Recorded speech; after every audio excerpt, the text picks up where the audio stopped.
Ma'am कर दे। Recording has been started. तो बात मैं ये कह रही थी कि today I will discuss about ये जो ऑप्शंस वाला टॉपिक है, फेयर्स के बारे में डिस्कस करेंगे। ये क्या होते हैं बेसिकली ये ऑप्शंस हैं, यानी कि चॉइसेस हैं जो कि बायर्स और सेलर, बायर जो है वो सेलर को नॉर्मली दे रहा होता है, या दोनों म्यूचुअली कंसेंट से ये चीजें डिसाइड करे होते हैं। नॉर्मली ये जो है वो बायर को दी जाती है, ये ऑप्शन जो मैं डिस्कस करूंगी। ये बायर और सेलर वैसे दोनों के एंड पे ऑप्शन हो सकता है, क्योंकि बेसिकली इट्स अ चॉइस जो कि आप एक दूसरी पार्टी, एक पार्टी दूसरी पार्टी को दे रही होती है। तो कुछ है वो सिंगल साइड के लिए हैं, और कुछ जो है वो दोनों पार्टीज म्यूचुअल कंसेंट से भी डिसाइड कर सकती हैं।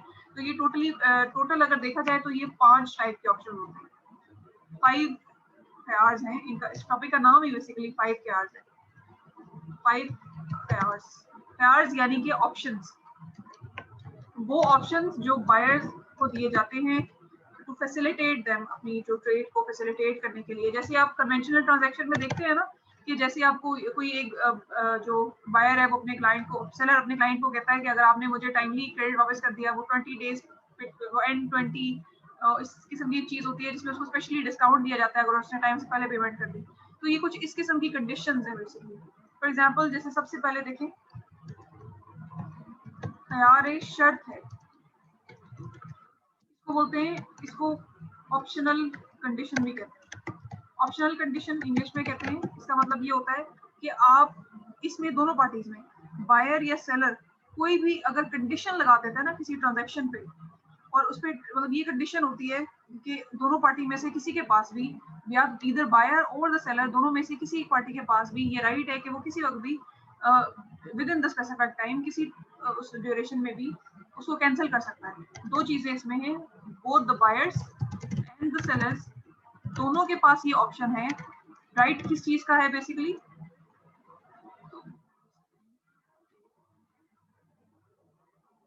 बायर्स एंड सेलर्स दोनों के पास right to cancel the contract. Cancel के लिए रिसेंड भी शायद अगर आपको याद हो, एक ये लॉ लीगल वर्ड है रिसेंड। कैंसिल का लफ्ज भी इस्तेमाल होता है, रिसेंड का लफ्ज भी इस्तेमाल होता है। तो ये जो ख्यार शर्त है बेसिकली ऑप्शनल कंडीशन है। इसका मकसद ये होता है, एक ऐसी कंडीशन आपने क्लॉज एक ऐड कर लेते हैं अपने कॉन्ट्रैक्ट में या अपनी ट्रांजैक्शन को एग्जीक्यूट करते हुए। नॉर्मली कमर्शियल ट्रांजैक्शन में इस तरह की चीजें होती हैं, इंडिविजुअल ट्रांजैक्शन में इतनी डीप नहीं जाया जाता। तो ये इस सिनेरियो में ये अगर इस किस्म की कंडीशन ऑप्शनल कंडीशन ये लगा दी जाए कि बायर एंड सेलर दोनों में से कोई भी किसी भी वक्त विद इन द स्पेस, देखो इसमें एक चीज, बायर सेलर तो जरूरी है ही कि दोनों के पास ये राइट है कि वो कैंसिल कर सकते हैं। एक इंपॉर्टेंट चीज इसमें यही है कि आपने डे स्पेसिफाई, जैसे अभी मैंने एग्जांपल दी कि 20 डेज के अंदर अंदर अगर आपने ये पेमेंट रिसीवर्स को वापस मतलब हो गए रिसीवर्स, तो फिर आपको डिस्काउंट मिलेगा 20%। तो ये with in that specified time, इसमें टाइम स्पेसिफिकेशन जो है ना, ये पॉइंट ये बहुत इंपॉर्टेंट है। तो ये इतनी ही इसकी एक्सप्लेनेशन आपने ध्यान में रखनी है, और आपको ये पता होना चाहिए कि जब भी ख्यार शर्त की बात की जाए या इन रिवर्स थॉट से आया जाए। फॉर एग्जांपल कि अगर एक एग्जांपल ऐसी दे दी जाए कि आपसे ये कहा जाए कि दोनों ये क्लॉज एक ऐड की है, इसमें आप आइडेंटिफाई करें कि कौन सा ऑप्शन है फॉर एग्जांपल, तो you should be in a position to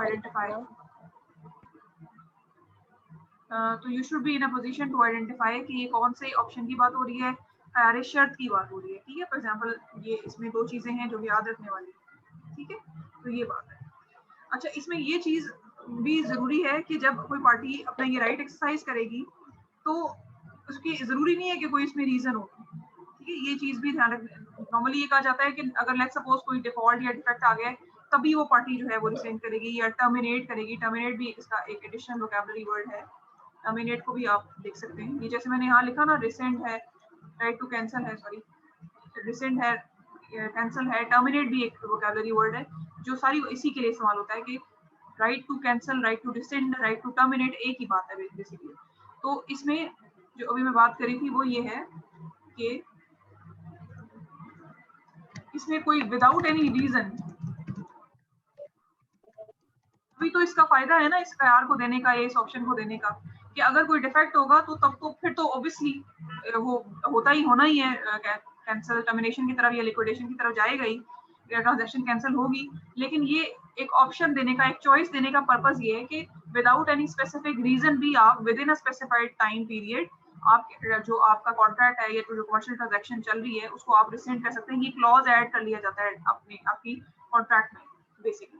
जैसे अभी हम सेल ट्रांजैक्शन सेल कॉन्ट्रैक्ट के पीछे हमने कुछ टॉपिक एक आध कवर किया, उसमें हमने सेल्स की जो एसेंशियल्स थे वो देखे थे, वैलिडिटी ऑफ सेल को देखा था।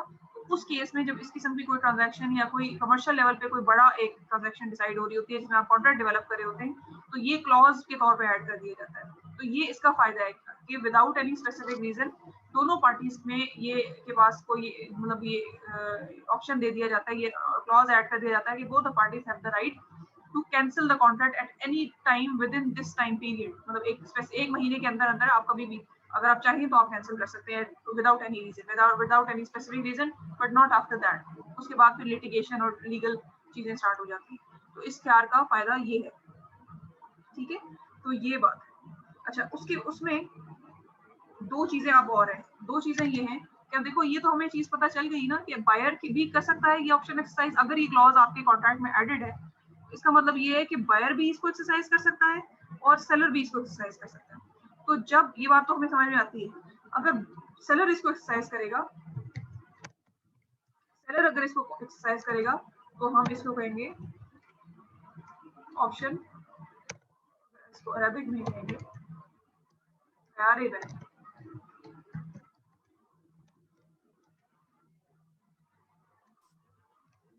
इसका क्या मतलब है, जो मैंने लिखा इसका मतलब है कि ऑप्शन बाय द और या ऑप्शन ऑफ द सेलर। अगर आप बायर एक्सरसाइज करेगा इस ऑप्शन को, मैं इसे बोलूंगी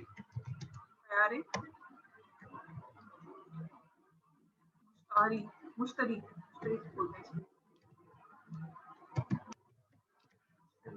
हैं, बोलते हैं ना कस्टमर को। तो ये बेसिकली ये इसका मतलब ये है कि ऑप्शन ऑफ द सेलर या ऑप्शन ऑफ द, ये जो मैंने अरबिक वर्ड लिखा है इसका मतलब ये है कि ऑप्शन ऑफ सेलर, और ये ख्यार मुश्तरी जो मैंने लिखा है इसका मतलब है ऑप्शन ऑफ। तो बेसिकली ये बात है।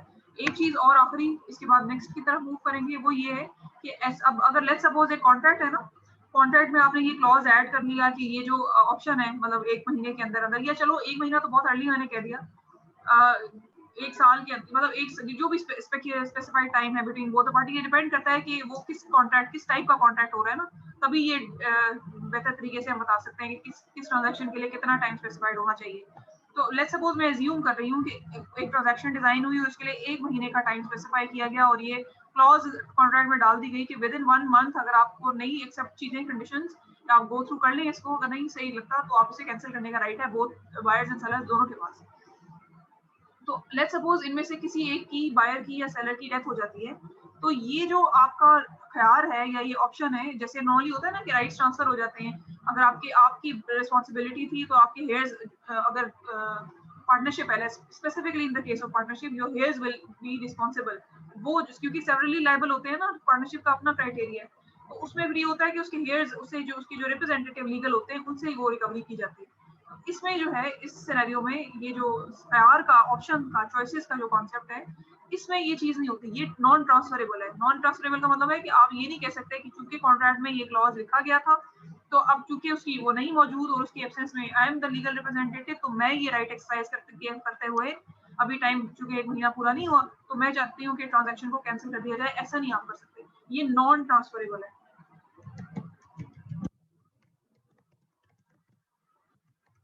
ये चीज समझ में आ गई, non transferable to the heir. तो ये इंपॉर्टेंट पॉइंट्स हैं with respect to this concept IRA शर्त ऑप्शनल कंडीशन इससे रिलेटेड। तो ये बेसिक सी बात है।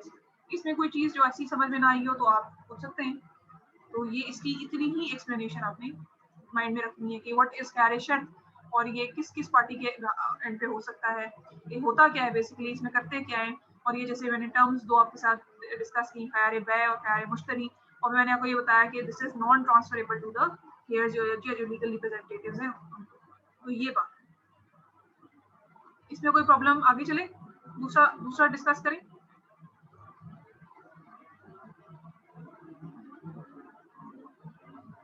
मेरी आवाज आ रही है, समझ सब ठीक ठीक चल रहा है? ओके यस मैम आ रही आवाज। अच्छा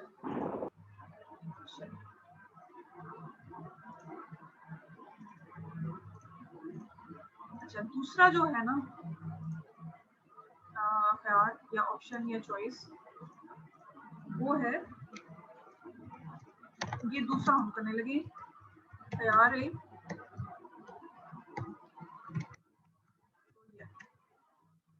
रोयत का मतलब ये होता है कि आपको विद इन योर कॉन्ट्रैक्ट आप एक क्लॉज ऐड करते हैं कि जो आपका बायर है उसके पास इंस्पेक्शन का जो तो राइट होता ही है नॉर्मली गुड, तो वो जो गुड्स आएंगे जो आप उसे प्रोडक्ट डिलीवर कर रहे हैं उसको वो आफ्टर इंस्पेक्शन रिटर्न कर सकता है if they are not up to the specifications नहीं है। नॉर्मली तो ये होता है ना कि जैसे अब लेट्स सपोज आप हमने तो नॉर्मली जो कॉन्ट्रैक्ट्स भी पढ़ते हैं या बेसिक सी जो बातें हम कॉन्ट्रैक्ट्स में करके आए हैं normally more or less same ही होती हैं। तो उसमें हम ये देखते हैं कि जैसे फॉर एग्जांपल एक जैसे ए पार्टी है और बी दो पार्टीज हैं, एक ने कुछ स्पेसिफाई की ट्रांजैक्शंस, फॉर एग्जांपल जैसे मैंने अगर गाड़ी की ट्रांजैक्शन की तो मैंने उसको ये कहा कि मुझे ये मॉडल चाहिए और इस कलर की गाड़ी चाहिए और ये ब्रांड है। तो लेट्स सपोज अगर उसमें उसको एक चीज भी फिल नहीं हुई तो एक तो स्ट्रेट तरीकाकार ये होता है कि आप उसको कॉन्ट्रैक्ट को रिसेंड कर दें and on the part of the buyer ये जो है वो अलाउड भी है क्योंकि ऑब्वियसली स्पेसिफिकेशंस पूरी नहीं हुई। तो एक तरीकाकार एक क्लॉज जो है वो अगर ऐड कर दिया जाए, ऑप्शन ये ऐड कर दी जाए तो कि अगर आपको आपकी जो प्रोडक्ट्स आपको डिलीवर की गई हैं वो अप टू द मार्क नहीं है, अप टू द स्पेसिफिकेशंस नहीं है, तो आप उसको रिफंड कर सकते हैं या रिटर्न कर सकते हैं। अगर गुड्स को रिटर्न करने का राइट स्पेसिफिकली अगर इन्वॉल्व कर दिया जाए in the contract as a clause तो फिर इसका मतलब ये है कि ये ख्यार रोहियत है। Option of inspecting the goods भी कह सकते हैं और after inspecting you are allowed to return those products, इसको बोलते हैं option of inspecting the goods. ठीक है, वैसे जनरली अगर देखा जाए तो ये समटाइम्स आप स्पेशली एक क्लॉज के तौर पे ऐड भी कर देते हैं। अगर कुछ कंपनीज होती हैं जो बहुत नीटी ग्रिटीज में डिटेल में कॉन्ट्रैक्ट्स डेवलप करती हैं तो उस केस में उस सिनेरियो में वो इसको जो है वो इंकॉर्पोरेट भी कर लेती हैं। समटाइम्स ऐसा भी होता है कि अगर लेट्स सपोज पार्टीज आपस में म्यूचुअल कंसेंट है उनका और एक चीज क्लॉज में मेंशन नहीं भी है तो भी ये चीज एक्सरसाइज हो सकती है। मतलब जरूरी नहीं है कि ये लिखेंगे तभी आप ऐसे कर सकते हैं, आप इसको मतलब म्यूचुअल कंसेंट से भी पार्टीज अगर पार्टीज कोई इलीगल काम नहीं करी and they are mutually agreed on a point तो वो चीज भी एक्सेप्टेबल होती है इन द कॉन्ट्रैक्ट, वो एग्जीक्यूट हो जाती है और उसमें वो मतलब उसमें कोई ऑब्जेक्शन नहीं होता, वो मामला लिटिगेशन में नहीं जाता।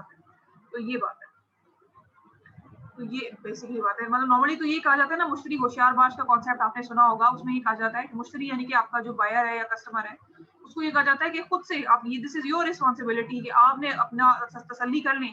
एक दफा गुड्स आप ले गए तो इसमें हमारी जिम्मेदारी नहीं है, हमारी यहाँ से टेरिटरी से बाहर गई चीज तो हमारी जिम्मेदारी नहीं है, आप ये कॉन्सेप्ट होता है बेसिकली।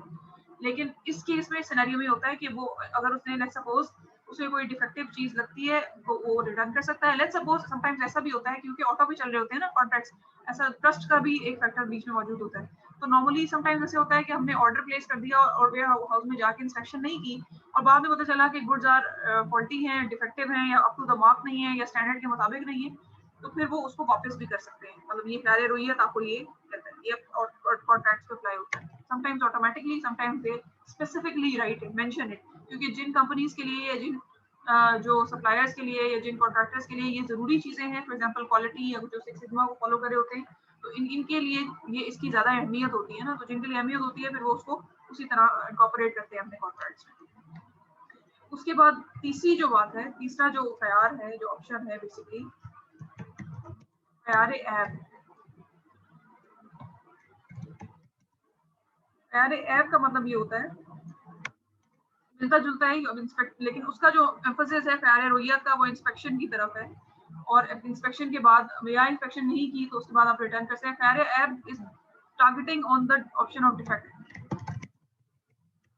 डिफेक्ट का मतलब ये होता है कि अगर आपकी जो गुड्स हैं उसमें कोई डिफेक्ट है, मतलब पहले में तो ये ना कि आपने स्पेसिफिकेशन के मुताबिक चीज नहीं दी लेकिन यहाँ पे कोई खराबी है, इस सिनेरियो में बात हो रही है, तो वो जो है पहली चीज तो ये कही जाती है कि आपका जो सेलर है वो पॉइंट आउट कर दे, मतलब उसको बायर, और या चीज जो प्रोवाइड करे वो फ्री ऑफ डिफेक्ट होनी चाहिए।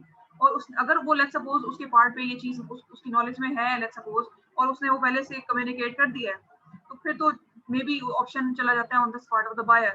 बट अगर उसने वो चीज हाइड की है लेट्स सपोज उस सेलर ने, तो फिर then it goes into the category of fraud. तो इसमें ये होता है कि अगर let's suppose option of defect है और वो चीज ये कम्युनिकेट कर देता है तो पार्टी जो बायर है उसके पास ये राइट है कि वो उसको एक्सेप्ट कर ले या रिजेक्ट कर ले, उसके पास ये ऑप्शन आ जाता है। मतलब ये लेकिन इस चीज को अवॉइड करने के लिए बेसिकली कि वो उसको छुपाए ना और फ्रॉड की तरफ चीजों को ना लेके जाए। तो ये बेसिकली बात है। उसके बाद जनाब नेक्स्ट देखते हैं।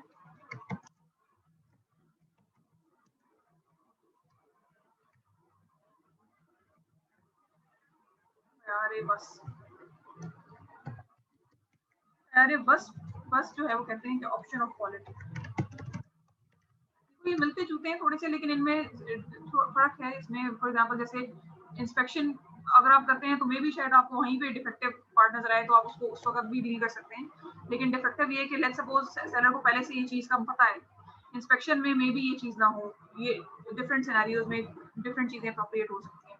तो यार बस ये कहता है कि जो आपका सेलर है उसने जो वो गुड जो उसको स्पेसिफाई की गई थी या जो क्वालिटी जिस लेवल की कही गई थी उसने उसको जो इनकॉर्पोरेट नहीं किया, और उन गुड्स में या जो प्रोडक्ट्स हैं जो डिलीवर की गई हैं उनमें ये चीज मिसिंग है।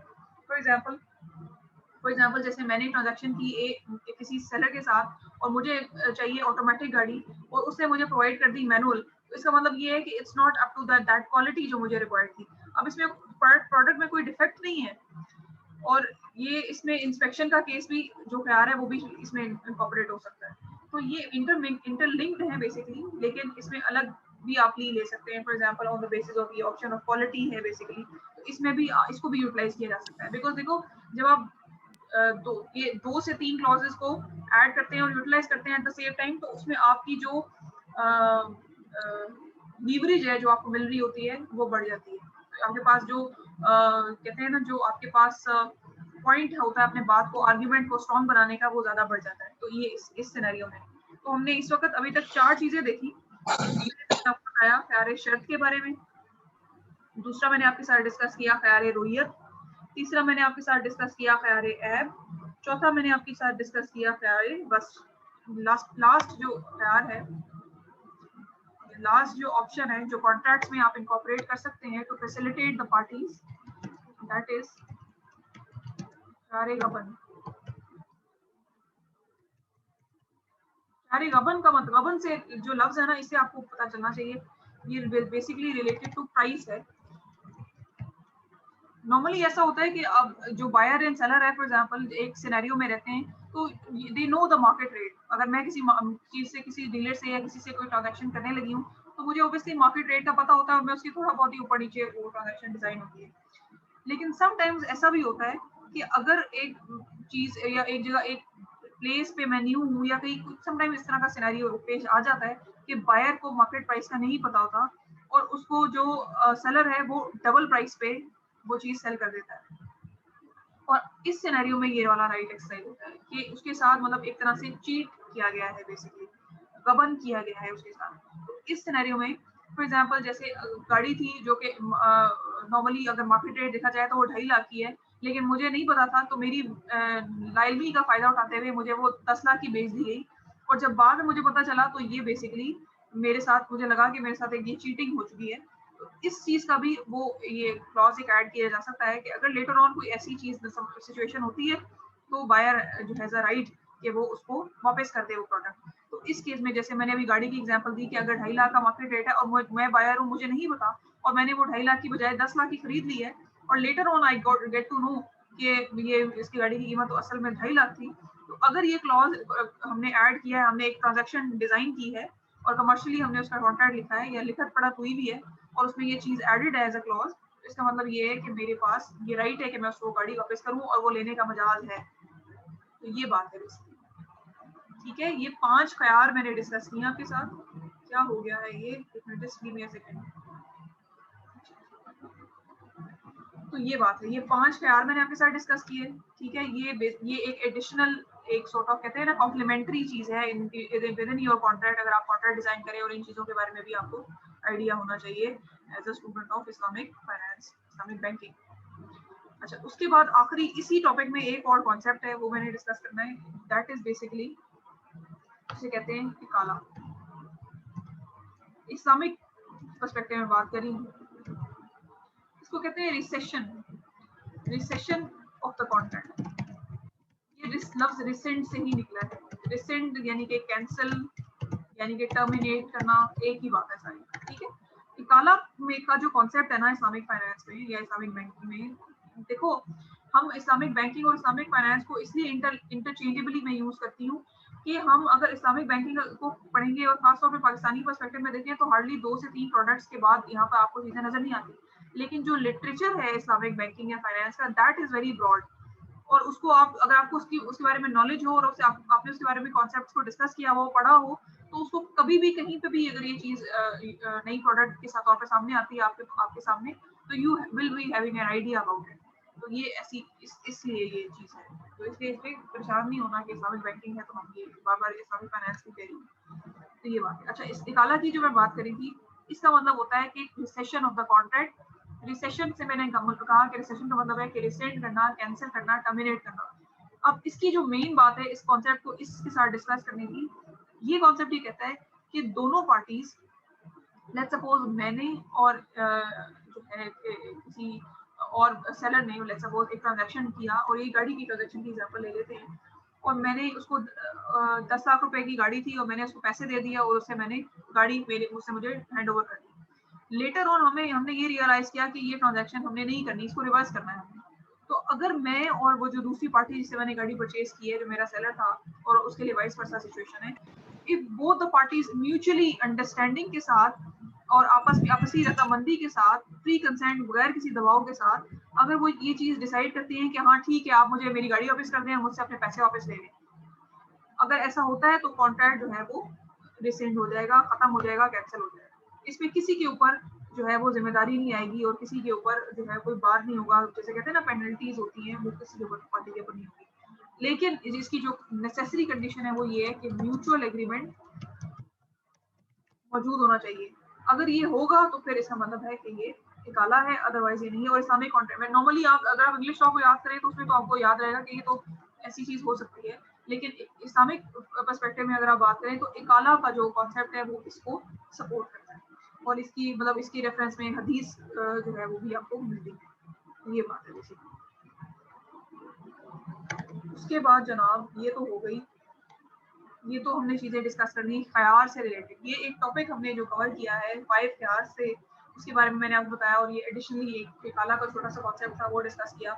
इसमें कोई प्रॉब्लम है या कोई चीज समझ में नहीं आई तो अब मुझे बता दें इससे पहले कि हम अगला टॉपिक शुरू करें।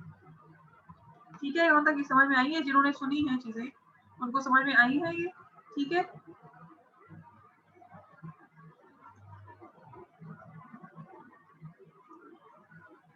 जी मैम, समझ आ गई। ओके,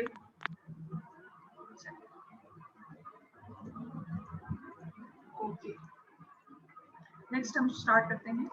अगला जो टॉपिक है हमारा मशहूर ज़माना मुशारका।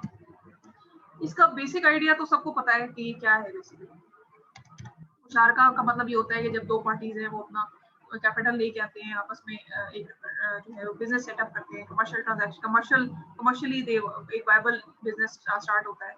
जैसे पार्टनरशिप है कन्वेंशनल लॉ में, इसी तरह मुशारका है। आप कॉन्सेप्चुअली अगर आप देखें कंपैरेटिवली तो लगता है कि ये मुशारका है। इसकी डिटेलिंग में जाने से पहले, क्योंकि यहाँ पे जब हम मुशारका की बात करते हैं तो ये इसका एक बहुत ही इंटरेस्टिंग बात ये है कि इस्लामिक फिक्र में शिरका का लफ्ज इस्तेमाल हुआ है। ये शिरका का लफ्ज इस्तेमाल हुआ है। ये जो शिरका है ना, यानी कि शेयरिंग, बेसिकली इसका जो मतलब है बेसिकली वो है शेयरिंग। इस टर्म का ये जो इस्लामिक फिक्र में इस्तेमाल हुई है और आपको डिफरेंट रेफरेंसेस से मिलती है, इसका concept is more broader as compare to the मुशारका वर्ड। मुशारका word is only limited to the scope of the commercial transaction. अगर जैसे फॉर एग्जांपल बिजनेस लेवल पे मैं पार्टनरशिप का नाम लूँ ना, तो अगर पार्टनरशिप को मैं रिलेट करूँ तो पार्टनरशिप का कॉन्सेप्ट एंड मुशारका का concept both are more or less similar. मुशारका is limited to only the commercial transactions, लेकिन जो इस्लामिक फिक्र में ये लफ्ज इस्तेमाल हुआ है शिरका एंड शेयरिंग से रिलेटेड, इसका और बहुत ब्रॉड इसका डोमेन है। मतलब इसका जो स्पेक्ट्रम है ना वो सिर्फ मुशारका तक महदूद नहीं है, कमर्शियल ट्रांजैक्शन तक महदूद नहीं है, वो काफी और जो है इंडिविजुअल लेवल पे काफी इस पे इसका स्कोप ब्रॉडर है। तो ये इस चीज को भी ध्यान रखना है। फिर उसके बाद दो चीजें इसमें आगे बढ़ने से पहले, इसकी टेक्निकलिटीज में जाने से पहले हम ये देख लेते हैं कि इसमें दो बातें हैं जो कि बहुत ही इंपॉर्टेंट है। उसमें ये अगर आप सबसे पहले ये देखें कि जब शिरका, ये जो मुशारका है स्पेसिफिकली, इससे अगर मैं इसको रिलेट करूं तो इसके बारे में मतलब हदीस कुदसी आपको मिलती है। दो इसमें बहुत इंपॉर्टेंट चीजें हैं कि उसमें कहा गया है कि अल्लाह जो है वो, आप इसमें जो लोग उसमें शराकत दारी में और मुशारका में इंडल्ज होते हैं तो उनका अल्लाह विल बिकम पार्टनर। बेसिकली इस पार्टनरशिप, ये इस किस्म की सिचुएशन आपको नजर आती है। दो तीन सोर्सेज आपको ऐसे हदीस कुदसी में नजर आते हैं जिसमें ये एक चीज कोट की गई है कि अल्लाह विल बिकम अ पार्टनर जो बिटवीन टू मुशारिक्स, यानी कि जो दो लोग हैं वो पार्टनरशिप फॉर्म कर रहे हैं अगर, या मुशारका फॉर्म कर रहे हैं, तो वो Allah will become their partner until and unless they cheat or they indulge into a fraudulent activity, या वो ट्रस्ट ब्रेक करते हैं। तो ये इसमें एक चीज बड़ी उससे इसकी स्ट्रेंथ का, इस कॉन्सेप्ट की अंदाजा होता है कि आपको डायरेक्ट इस तरह का सोर्स और रेफरेंस क्लियरली मिल जाता है। तो ये बात है। उसके बाद अगले तीन मैंने अभी तक बातें डिस्कस की। पहली मैंने आपको ये बात बताई कि मुशारका और शिरका का लफ्ज आपको रेफरेंसेस में मिलेगा, जैसे कोई हदीस या कोई आप आयत देखते हैं, जैसे रिबा के आपने 5 सोर्सेज में क्लियरली आपको रिबा का लफ्ज नजर आता है। तो जब आप इस्लामिक फिक्र में ये इस कॉन्सेप्ट को ढूंढते हैं तो आपको शिरका का लफ्ज मिलता है। मुशारका का लफ्ज इज डिराइव्ड वर्ड बेसिकली। तो जो डिराइव्ड वर्ड है उसको specific commercial transaction, commercial term के लिए इस्तेमाल किया जाता है। फिर हमने हदीस कुदसी की बात की, उसमें मैंने आपको ये बताया कि इसमें इतना इसकी स्ट्रेंथ इसकी बढ़ जाती है जब हम ये बात करते हैं कि जो मुशारिक होते हैं उन अगर जब वो एक मुशारका फॉर्म करते हैं तो उसमें अल्लाह विल बिकम देयर पार्टनर। तो जब until and unless they cheat or until or unless they breach the trust of either of the party, या वो कोई fraudulent activity ना कर लें, तो वो उनको बैक और सपोर्ट होती है फ्रॉम द गॉड, अल्लाह की तरफ से। तो ये बात है। फिर ये चीज तो हमें समझ में आती है कि इसका मतलब है शेयरिंग है, नाम से ही पता चल रहा है शराकतदारी है, ये बात है। अब होता है इसमें जो कमर्शियल लेवल पे अगर हम मुशारका को डिस्कस करें तो इसकी जो अभी सारी चीजें हम इसी से रिलेटेड लेके चलेंगे। इसमें जो हम चीजें डिस्कस कर रहे हैं उसमें सबसे पहली बात ये है कि इसकी मेन डेफिनेशन देखते हैं। 2-3 इसमें पॉइंट्स हैं वो कवर करते हैं। इसकी जो डेफिनेशन है, बेसिकली डेफिनेशन में आपको ये कहता है कि जॉइंट इंटरप्राइज है, जॉइंट 2 या 2 से ज्यादा लोग हैं जो कि शराकतदारी कोई बिजनेस फॉर्म करते हैं। Joint enterprise for some business, और उसमें सारे के सारे पार्टनर जो हैं वो प्रॉफिट एंड लॉस शेयरिंग करते हैं, according to the ratio of their contribution.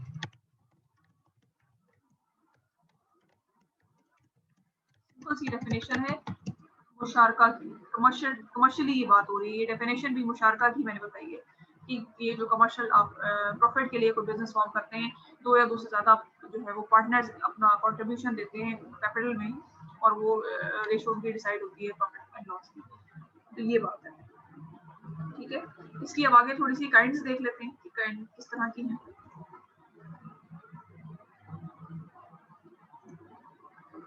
Okay, सबसे पहले इसी एक मैंने फ्लो डायग्राम बनाया है, उसकी मैं पिक्चर आपके साथ शेयर करती हूँ थोड़े टाइम में, मतलब ये जैसे एंड करती हूँ तो then you will get a clear picture कि किस तरह की टाइप्स हैं। लेकिन फॉर द टाइम बीइंग अभी के लिए डिस्कशन में 1 बाय 1 टाइप्स के साथ करती हूँ, फिर आप देखें अगर आपको समझ में नहीं आती तो मुझे बताएं। सबसे पहली जो शराकत ये है टाइप्स है इसकी,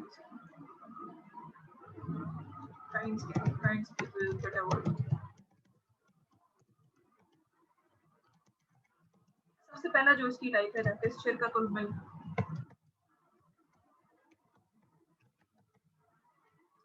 शिरकतुल मिल्क, शिरकतुल मिल्क का मतलब ये होता है कि partnership by joint ownership. Joint ownership यानी कि ओबियसली जो भी पीछे भी हम चीज डिस्कस करके आए कि 2 या 2 से ज्यादा लोग, मिनिमम 2 से ज्यादा भी हो सकते हैं पार्टनर्स, लेकिन जॉइंट ओनरशिप है, दोनों पार्टी जो है वो कैपिटल प्रोवाइड करें। इसकी आगे फर्दर 2 टाइप्स हैं, एक है ऑप्शनल और दूसरी है कंपल्सरी। कंपल्सरी का मतलब होता है गैर इख्तियारी, मतलब अगर अरेबिक टर्म में बात की जाए और अगर आपने सोर्स ढूंढना होगा तो भी आपको इन्हीं टर्म्स के थ्रू ही मिलता है वहाँ पर, इसलिए ये जानना जरूरी है। और इसका मतलब होता है इख्तियारी और गैर इख्तियारी का मैंने इसलिए ये जिक्र किया और ये टाइप्स को इसलिए स्पेसिफाई किया गया है कि जो ऑप्शन होते हैं उसमें पार्टीज के पास ऑप्शन होता है। फॉर एग्जांपल अगर दो पार्टीज या दो से ज्यादा पार्टीज हैं, वो फॉर एग्जांपल अगर मैं कोई गाड़ी परचेज करती हूँ और उसमें हम दो लोग अपनी कैपिटल है वो इन्वेस्ट करते हैं, इसका मतलब ये है कि ये हमारी ऑप्शन पे था, हमने अपनी मर्जी से इसको इनकॉर्पोरेट किया। तो शिरकतुल मिल्क इख्तियारी जॉइंट ओनरशिप, और जॉइंट ओनरशिप हमारी मर्जी से, हमारी रजामंदी से, हमारी मतलब रजामंदी तो होती है लेकिन हम इंटेंशनली ऑप्शनली हमने भी choose our self this transaction. ठीक है, हमारे अपनी ऑप्शन पे हमने ये ऑप्ट किया, हमने अपनी जो है वो रजामंदी से, या रजामंदी तो खैर दूसरे में भी होती है लेकिन स्टिल हमने इंटेंशनली थॉटफुली माइंडफुली उसको चूज किया कि हम ओन करेंगे इस इक्विपमेंट को जॉइंटली, या हम परचेज करेंगे इस जो गाड़ी को, या कोई मशीनरी हो सकती है, या कोई भी जो बाइंग एंड सेलिंग। गैर इख्तियारी जो होता है बेसिकली उसमें पार्टीज की एफर्ट इन्वॉल्व नहीं होती है। अब जैसे गाड़ी अगर परचेज करनी है और दो पार्टीज हैं वो अपना पैसा इन्वॉल्व करेंगे तो obviously they will make an effort to search out for it और अपनी रिक्वायरमेंट्स के स्पेसिफिकेशंस के मुताबिक वो देखने की कोशिश करेंगे। गैर इख्तियारी में ये चीज नहीं होती। गैर इख्तियारी में क्या होता है कि without the effort of the participants, या जो भी पार्टीज है बेसिकली, मतलब विदाउट द एफर्ट ऑफ जो है या action taken by the parties, या आपकी जो पार्टनरशिप है ये फॉर्म होती है। फॉर एग्जांपल कैसे, इसी एग्जांपल ये है कि जैसे मैं हूँ और मेरे डेथ के बाद मेरे हेयर्स जो हैं या मेरे जो लीगल रिप्रेजेंटेटिव्स हैं वो ओन करेंगे उस ओनरशिप को, उस प्रॉपर्टी को जो कि मैं ओन करती थी पहले। तो यानी कि नेचुरल कॉन्सिक्वेंस है। और लेकिन ऑब्वियसली पहले हो सकता है कि जो इख्तियारी है उसके बाद ही गैर इख्तियारी होगी, लेकिन एक सिनेरियो है जो कि आपको पता होना चाहिए। उस केस में जिसमें अगर मैं लेट्स सपोज मैं नहीं मौजूद और थॉटफुली नहीं मेरे हेयर्स हैं वो ऑटोमेटिकली मेरी जगह पे मेरे शू में आ जाते हैं, तो इसका मतलब यह consequence after the consequence of death of a person, तो इस केस में बोलते हैं कि ये गैर इख्तियारी है। वैसे तो नॉर्मल जो 90% ऑफ द केसेस में यही होता है, इख्तियारी होता है, लेकिन ये कुछ एक्सेप्शनल चीजों में ऐसा भी हो जाता है। तो ये बात है, ठीक है। एक तो चीज हमने ये डिस्कस कर ली शिरकतुल मिल्क यानी कि जॉइंट ओनरशिप। जॉइंट ओनरशिप में मैंने आपको बताया कि ये इख्तियारी भी होती है और ये गैर इख्तियारी होती है। इख्तियारी कैसे होती है, आप अपनी मर्जी से डिसाइड करते हैं कि how much you are going to contribute, क्या ट्रांजैक्शन है, किस तरह से करना है, कितने पार्टनर्स होंगे, सब चीज थॉटफुली हो रही होती है। जो गैर इख्तियारी होती है उसमें आप बाय डिफॉल्ट बन जाते हैं, ऑटोमेटिकली बन जाते हैं, without any effort you become a partner. कैसे, जैसे मैंने आपको बताया कि अगर एक किसी की डेथ हो गई है, वो पहले से पार्टनर था, तो उसके जगह उसका जो लीगल रिप्रेजेंटेटिव है वो उसकी जगह कवर करने का रिप्लेसमेंट में आ जाएगा। तो ये जो फिर पार्टनरशिप फॉर्म होगी ये गैर इख्तियारी होगी। तो ये बेसिकली इसके बाद दो और इसकी एक्सप्लेनेशन है, दो एक्सप्लेनेशन इसकी और हैं, वो देख लेते हैं कि क्या है। सबसे पहली जो फर्दर इसकी टाइप्स हैं शिरकतुल मिल्क की, जॉइंट ओनरशिप की, उसको मतलब ये different dimensions and different perspectives में डिस्कस कर रही हूँ। सबसे पहली उसमें है शिरकतुल ऐन। शिरकतुल ऐन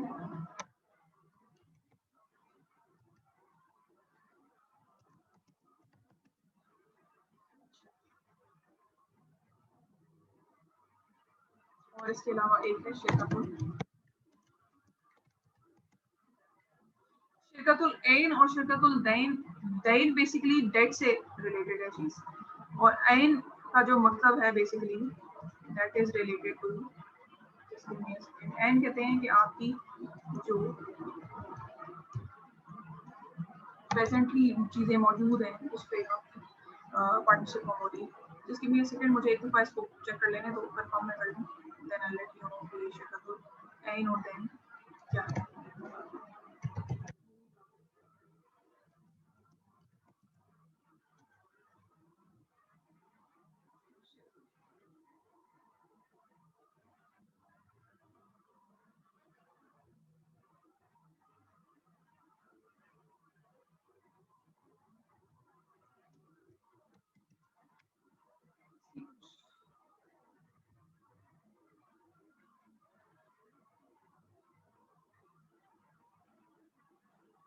इन दो टाइप्स को भी आप फिलहाल के लिए इसको स्किप करें, इसको मैं इसकी फर्दर एक्सप्लेनेशन देख के then I will guide you.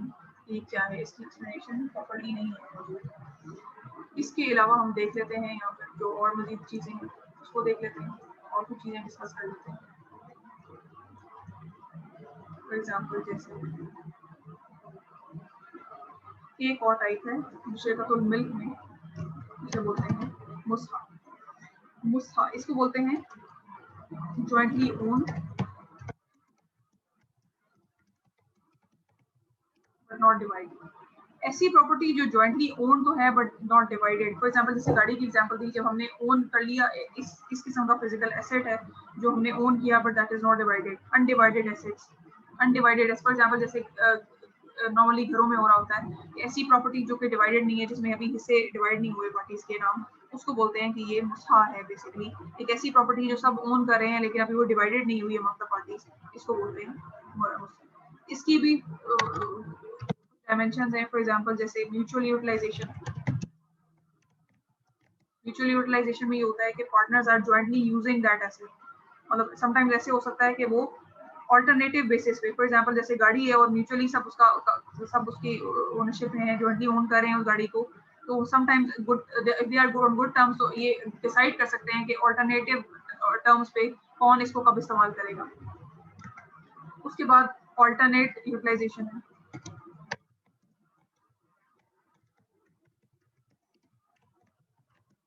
Alternate utilisation में होता है कि आप नंबर ऑफ डेज स्पेसिफाई कर लेते हैं, नंबर ऑफ डेज स्पेसिफाई कर लेते हैं, फिक्स कर लेते हैं, और या इंटरवल्स डिसाइड कर लेते हैं कि कब कौन सा पार्टनर जो है वो उस एसेट को कब यूटिलाइज करेगा। उसके बाद डिवीजन है। डिवीजन में तो आप क्लियरली आपको पता चल जाता है कि कौन सा पार्ट, ये नॉर्मली गाड़ी में तो के केस में तो नहीं हो सकेगा, फॉर एग्जांपल ये मे बी शायद प्रॉपर्टी के केस में हो सकता है, या मशीनरी या कोई प्लांट अगर आपने लगाया तो उसमें डिवीजन प्रॉपर्ली आप कर सकते हैं, उसके केस में आपको पता चल सकता है। तो ये बात है बेसिकली। और अगर पार्टी जो हैं उनको ये मुस्हा का जो कॉन्सेप्ट है, ये जॉइंट ओनरशिप में म्यूचुअल यूटिलाइजेशन, ऑल्टरनेट यूटिलाइजेशन या डिवीजन, इनमें से किसी एक पर भी अगर पार्टी मुतफिक नहीं होती तो फिर क्या होता है कि वो एंड में लिक्विडेट कर लेती हैं, लिक्विडेट करा लेती हैं, वो मतलब उसको बेच के जो प्रोसीड मिलती है उसको आपस में डिवाइड कर लिया जाता है। तो ये आपकी जो शिरकतुल मिल्क है, जो सबसे नंबर 1 आपकी मुशारका की टाइप है, उसमें हमने डिफरेंट डायमेंशन स्टडी की। ये जो आपकी दो शिरकतुल ऐन और शिरकतुल दैन है, इसमें थोड़ी फर्दर एग्जांपल और एक्सप्लेनेशन के साथ I will explain to you later, इसको फिलहाल के लिए स्किप करें। लेकिन ये जो चीजें हैं, फॉर एग्जांपल जैसे आपकी ऑप्शनल क्या है, कंपलसरी क्या है, ये मुस्हा क्या है, मुस्हा के जो 4 जो सिनेरियोज हैं वो क्या हो सकते हैं, this you should B clear about. आपको इसका कॉन्सेप्ट क्लियर होना चाहिए कि ये क्या चीज, ठीक है। यहाँ तक कोई परेशानी, कोई चीज जो समझ में ना आई हो तो मुझे बताओ, ताकि फिर हम इसकी अगली टाइप देखें, ठीक है। हेलो,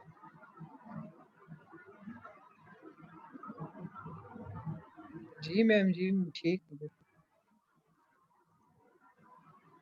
माहिर हम ठीक चल रहे हैं ना? आदिल तुम जी सुन रहे हो? मैम, हम ये सही जा रहे हैं? जी मैं सब सुन समझ रहा हूँ समझ आ सारी। रहे हैं?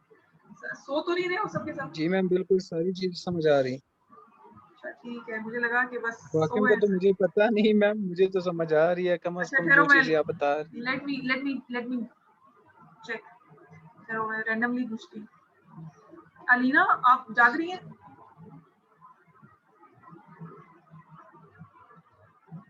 हेलो,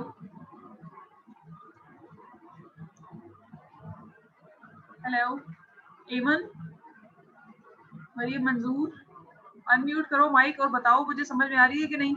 यस मैम, समझ आ रही है। पता होना चाहिए ना कि यस आपको। मैम, समझ आ रही है। अच्छा ठीक है, ओके।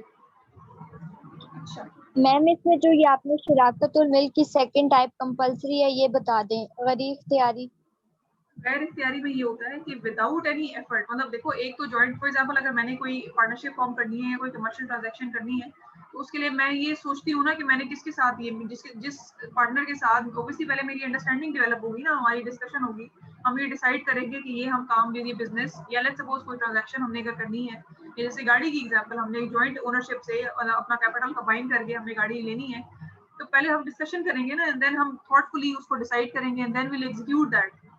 लेकिन जो गैर इख्तियारी है उसमें by default automatically without any effort you become a party. इस तरह से वो ट्रांजैक्शन डिजाइन हो जाती है। वो कैसी होती है, जैसे फॉर एग्जांपल अगर मैं पहले से पार्टनर थी, एक पार्टनरशिप चल रही है, उसमें मेरी डेथ हो जाती है, तो मेरे रिप्रेजेंटेटिव्स मेरी बिहाफ पे आ जाएंगे जो कि पहले नहीं थे, पहले पार्टनर नहीं थे, वो गैर इख्तियारी तौर पर बन जाएंगे। गैर इख्तियारी तौर पे they will be in the joint, they will add into the joint ownership जो ऑलरेडी मेरी और मेरे पार्टनर की थी। अब चूंकि मैं नहीं हूँ और वो जो सिचुएशन है उस तरह की है कि वो legal representative can take my seat, तो उस केस में they will become the partners. ये गैर इख्तियारी है, ठीक है। Yes ma'am. अच्छा, दूसरी चीज डिस्कस करते हैं। जिस तरह नॉर्मली आपने वेबिनार में भी सुना होगा, दो हमारे हुए हैं, उनमें नॉर्मली ये जब चीजें डिस्कस हो रही होती है ना, ये जैसे आपको टाइप्स या इस्लामिक फाइनेंस पे आपको डिस्कशन हो रही होती है, तो ये एक इस तरह ही आपको बेसिक डेफिनेशन बता के हो जाता है कि हमें मुशारका समझ आ गया। अच्छा, मुशारका सिर्फ ये है कि दो पार्टीज हैं, उन्होंने आपस में बिजनेस किया, लेकिन इसकी काफी वेरिएशंस और काफी निटी-ग्रिटीज हैं जो कि आपको जब आप डिटेल में स्टडी करते हैं only then you can understand कि अच्छा ये तो काफी डिटेल्ड कॉन्सेप्ट है। और चूंकि ये नॉर्मली प्रैक्टिस भी किया जाता है, तो इसमें काफी सारी जो चीजें हैं और सर्कमस्टांसेस के अकॉर्डिंगली वो आपको देखने को मिलती हैं प्रैक्टिकली भी, क्योंकि मुशारका और मुतारबा ही मशहूर ज़बाना आपके प्रोडक्ट्स हैं। क्या हो गया? अच्छा, तो ये बात है। अब हम दूसरी टाइप देखते हैं इसकी क्या है।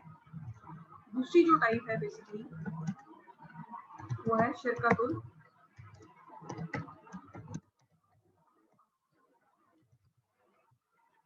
Partnership bye contract. ये मोस्ट स्पेसिफिकली कमर्शियल साइड पे, कमर्शियल या ऑर्गेनाइजेशनल लेवल पे आपको ये चीजें देखने को मिलती है। नॉर्मली इंडिविजुअल्स भी कर सकते हैं, अगर आप if you are going to form a contract तो वो इंडिविजुअल लेवल पे भी आप कर सकते हैं।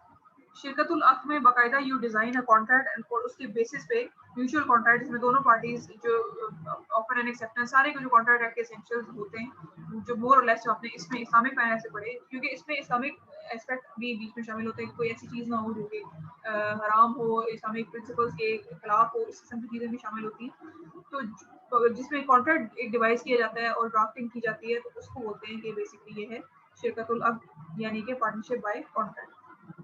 अब इसकी भी फर्दर दो टाइप्स हैं। एक जो इसकी टाइप है वो है शिरकतुल अम्वाल।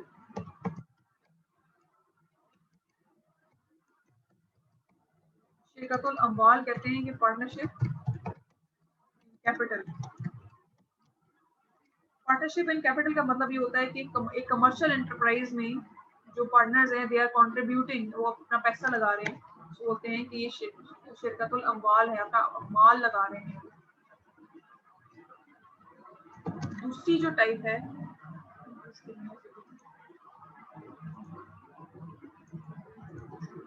दूसरी जो टाइप है दैट इज शिरकतुल अमाल।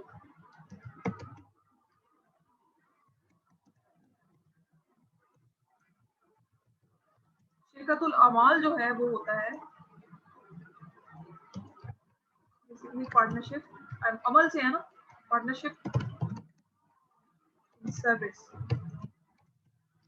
पार्टनरशिप इन सर्विस का मतलब ये है कि जितने भी पार्टनर्स हैं वो कोई सर्विसेज प्रोवाइड करते हैं। सर्विसेज प्रोवाइड करने के अगेंस्ट उनको जो प्रोसीड्स मिलती हैं वो आपस में डिवाइड कर लेते हैं। ये बात दो तरीके से मैंने बताया आपको।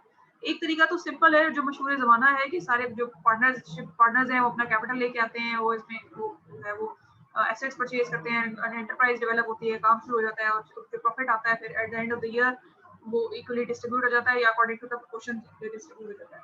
ये जो शिरकतुल अमाल है ये बेसिकली सर्विसेज पे है। सर्विसेज से मुराद मैंने भी बताया कि partners jointly they perform any service, और उस सर्विस ये ऐसा हो सकता है फॉर एग्जांपल जैसे नॉर्मली आपने देखा होगा जो छोटे क्लिनिक्स होते हैं जिसमें 3-4 डॉक्टर्स बैठ के काम कर रहे होते हैं, तो ये दे प्रोवाइड सर्विसेज के अगेंस्ट जो उनको पैसे मिलते हैं वो फिर आपस में डिवाइड कर लेते हैं, या जो फी चार्ज करते हैं वो जो उन्हें मिलती है वो आपस में डिस्ट्रीब्यूट कर लेते हैं according to the agreed ratios. इसको आप बोलते हैं कि ये शिरकतुल अमाल है, पार्टनरशिप इन सर्विसेज है। ठीक है, समझ में आई इसकी ये बात है इसमें। जी मैम। माहिर तुम्हें तुम्हें समझ आ रही है? मैं सुन रहा हूँ ना, हर एक चीज मुझे, वो आप उधर लिख रही है, इधर मैं खुद भी नोट करता जाता हूँ। फिर है शिरकतुल वजू। शिरकतुल वजू जो होती है इसको बोलते हैं partnership in good. Partnership in goodwill का क्या मतलब है? गुडविल का मतलब ये है कि जैसे फॉर एग्जांपल, जैसे let's suppose if I have to start a business और या दो या दो से ज्यादा लोग, ऑब्वियसली ये तो मेन पार्टनरशिप का क्राइटेरिया ही है, लेकिन इसमें ये होता है कि पार्टनर्स जितने भी हों, दो ही हों या दो से ज्यादा हों, उनकी कोई अपनी इन्वेस्टमेंट नहीं होती। वो क्या करते हैं, वो कमोडिटीज या प्रोडक्ट्स को परचेज कर लेते हैं क्रेडिट पे, अच्छी क्रेडिट टर्म्स पे परचेज करते हैं, इसलिए क्योंकि लोग उन्हें क्रेडिट देते हैं because they have a good reputation. उनकी गुडविल की वजह से लोग उनको क्रेडिट पे चीजें दे देते हैं। अब वो जब चीजें लेते हैं क्रेडिट पे, उसको वो स्पॉट प्राइस पे, यानी कि आज जब उन्होंने क्रेडिट इस प्रॉमिस पे कि we will pay you in the future, उनसे प्रोडक्ट्स लेते हैं, उसको सेल करते हैं, और सेल करके जो प्रोसीड्स आती हैं उसमें अपना प्रॉफिट रख के जो अमाउंट होती है, जो क्रेडिट उन्होंने लिया होता है, वो उनको दे देते हैं। तो इस और आपस में वो जो प्रॉफिट की अमाउंट है उसको डिवाइड कर लेते हैं एट एन एग्रीड रेशियो। इसको बोलते हैं कि ये शिरकतुल वजू है, पार्टनरशिप इन गुडविल। उनकी गुडविल की बेसिस पे लोग उनको क्रेडिट पे प्रोडक्ट्स देते हैं, अच्छे फेवरेबल टर्म्स पे क्रेडिट मिलता है, उसकी वजह से वो उसको यूटिलाइज करके और अपना जो बिजनेस है उसको एक्सपेंड करते हैं। इसमें रीसेलर का कॉन्सेप्ट भी एक हद तक आ सकता है, लेकिन उसमें इस्लामिक क्योंकि पर्सपेक्टिव में बात हो रही है, तो आपने उन चीज़ों का फिर ख्याल रखना है कि व्हाट इज द प्रोडक्ट, वो जो सारे एसेंशियल्स हैं बेसिकली, जो मैं पहले भी डिस्कस किए with respect to the subject matter and all, ये चीज़ें देखने वाली है। लेकिन बेसिक इसका कॉन्सेप्ट ये है कि ये it depends on the goodwill of the parties. अगर उनकी गुडविल ऑब्वियसली अच्छी नहीं है, मार्केट रिव्यू ठीक नहीं है, तो इसका मतलब ये है ना कि इनको जो क्रेडिट है वो स्ट्रिक्ट टर्म्स में मिलेगा, बिकॉज जो क्रेडिटर, उनका जो क्रेडिटर होगा वो अपना क्रेडिट रिस्क और डिफॉल्ट रिस्क को कवर करेगा। तो ये चीजें हैं बेसिकली। तो गुडविल उनको वहां पर हेल्प करती है कि उनको आसान जो शराइत पर जो प्रोडक्ट्स हैं या जो इवन क्रेडिट भी मिल जाता है। तो ये बात है बेसिकली, ठीक है। इसमें अब दो चीजें हो रही हैं, ये तीनों चीजें आपने पढ़ी। देखो, आपने अमाल की बात की तो इसमें पैसे की बात है कि पैसे कंट्रीब्यूट होते हैं। यहाँ पर अमाल की बात है तो उसमें वो सर्विसेज प्रोवाइड करते हैं, सर्विस प्रोवाइड करके जो फी चार्ज करते हैं या सर्विसेज के अगेंस्ट जो प्रॉफिट लेते हैं उसको आपस में एग्रीड रेशो पे डिस्ट्रीब्यूट करते हैं। वजू में ये बताया कि गुडविल की बेसिस पे वो क्रेडिट आसान जो इजी टर्म्स पे क्रेडिट ले लेते हैं, प्रोडक्ट्स ले लेते हैं, प्रोडक्ट्स को जो सेल करते हैं स्पॉट प्राइस में मार्केट रेट पे, और जो प्रॉफिट होता है उसको वो उस आपस में डिस्ट्रीब्यूट कर लेते हैं।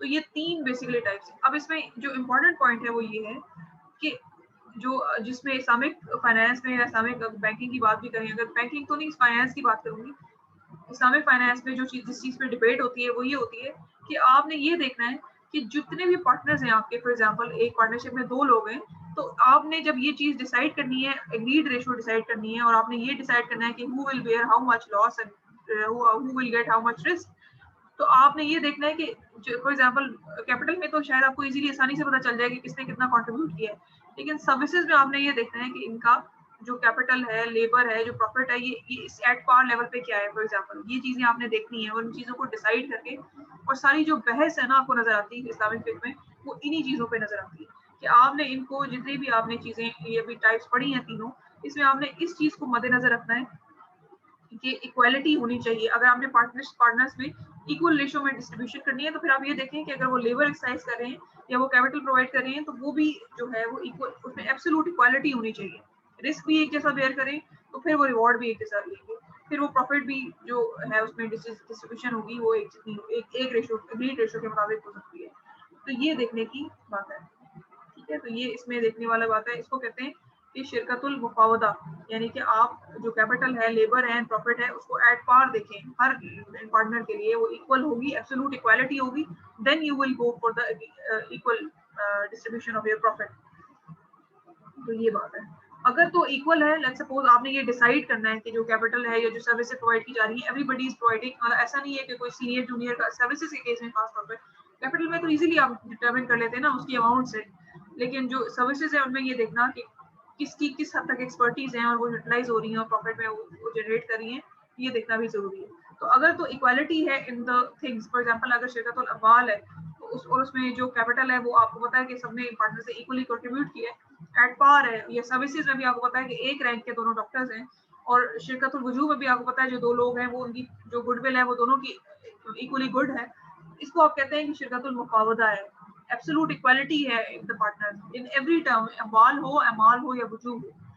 शिरकतुल ऐनान कहते हैं अगर इसमें से किसी एक पार्टनर, फॉर एग्जांपल अगर दो पार्टनर है, वो एक पार्टनर ज्यादा कैपिटल दे रहा है, एक कम, एक पार्टनर जो है वो ज्यादा सीनियर है, एक जूनियर है, तो गुडविल एक ही ज्यादा है और एक जो है वो कम है, तो इसको बोलते हैं फिर शिरकतुल ऐनान।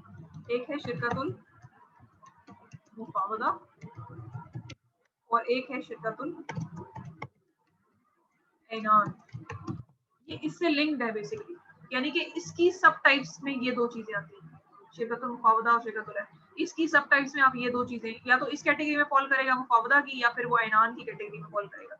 शिरकतुल वजूह है तो या तो मुफावदा होगा, यानी कि वो एब्सोल्यूट इक्वालिटी होगी, ये दिस इज अ की वर्ड, या फिर एब्सोल्यूट इक्वालिटी नहीं होगी, नो इक्वालिटी या नॉट इक्वल, ये बात है बेसिकली। ठीक है, यहाँ तक कोई चीज जो मुश्किल लगी हो, भी हमने टाइप्स डिस्कस की हैं, और मैंने इससे पहले जो है शिरकतुल मिल्क को डिस्कस किया, अभी शिरकतुल अक़्द है, इसमें फर्दर टाइप्स हैं। इसका एक फ्लो चार्ट मैंने बनाया था, वो मैं आपके साथ शेयर करती हूँ पिक्चर में से फ्री होके। लेकिन ये जो अभी तक चीजें डिस्कस की हैं, इनमें जो की पॉइंट है, खासतौर पर ये जो हमने बात की ये वाली, और जो खासतौर पर ये नॉर्मली डिस्कशन में नहीं आती चीजें, नॉर्मली जो आपको लेक्चर में भी सुनने को मिलती हैं वो यही होती है। शिरकतुल अम्वाल पे बात हो रही होती है कि पार्टनर जो है वो इक्वली कैपिटल प्रोवाइड करते हैं, तो जब प्रॉफिट होता है फिर वो या लॉस होता है तो फिर डिस्ट्रीब्यूट हो जाता है, या इस किस्म की बात हो रही है। तो यू शुड नो अबाउट अमाल, वजूह का कॉन्सेप्ट भी क्लियर होना चाहिए, और फिर फर्दर ये जो आगे सब इसकी कैटेगरीज है, मुफावदा और ऐनान और ये क्या है, ये भी आपको पता होना चाहिए। ठीक है, आगे चले।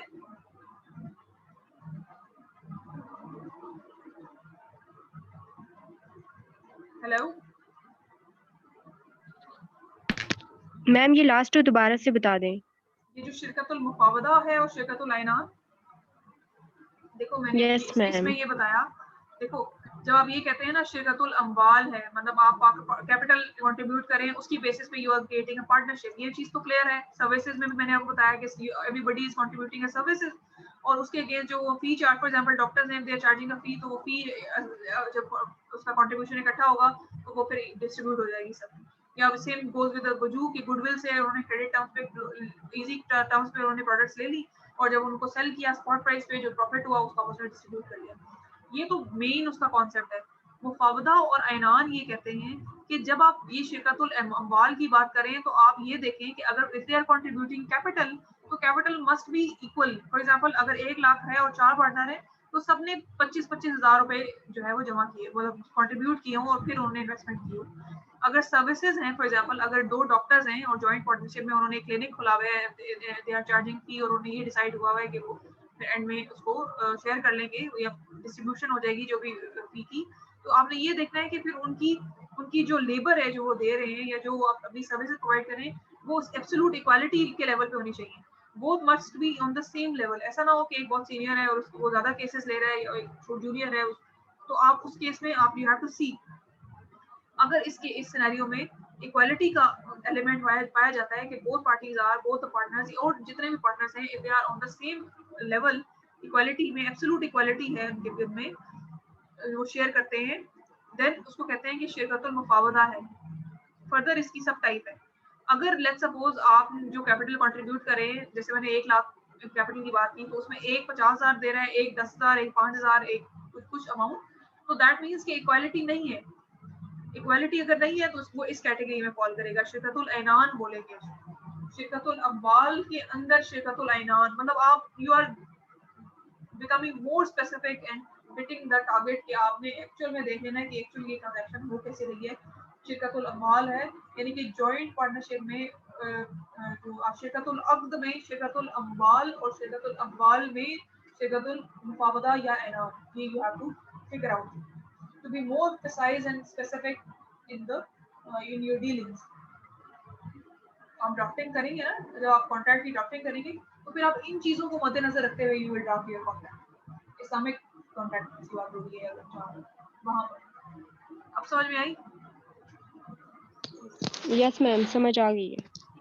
ये उस फ्लो फ्लो चार्ट से आपको ज्यादा आसानी समझ आएगा। मुझे इस पे समझ में नहीं आ रही थी कि मैं इस पे कैसे शेयर करूं, बट स्टिल इसलिए मैंने सोचा कि आपके साथ पिक्चर शेयर कर दूंगी उसकी बाद में, तो वो आपको ज्यादा एक ट्यूटोरियल से ज्यादा अच्छा समझ में आ जाएगा कि ये अभी आप फोकस करें इनको अंडरस्टैंड करने में कि ये बेसिकली है क्या, ये बात क्या हो रही है।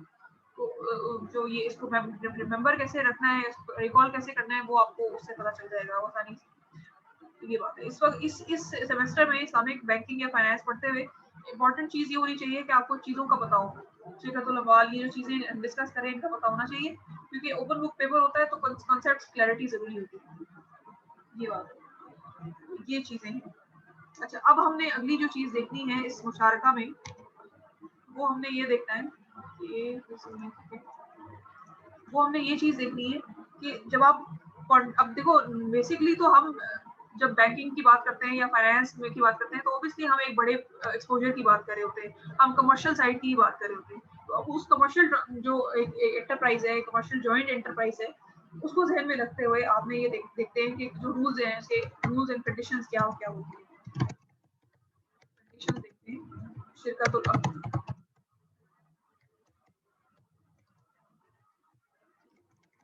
अब क्योंकि हमने जो पीछे डिस्कस किया वो इख्तियारी गैर इख्तियारी, वो जो शिरकतुल मिल्क था वो तो किसी सिनेरियो में भी आप you can leave it on, लेकिन यहाँ पे आप बाकायदा कॉन्ट्रैक्ट की ड्राफ्टिंग करें, इसमें भी वो मौजूद है किसी हद तक, लेकिन इसमें जो कंडीशन है वो ये है कि आपने कॉन्ट्रैक्चुअल रिलेशनशिप भी डेवलप किया है। ठीक है, सबसे पहली चीज इसमें ये है कि आपके पार्टनर्स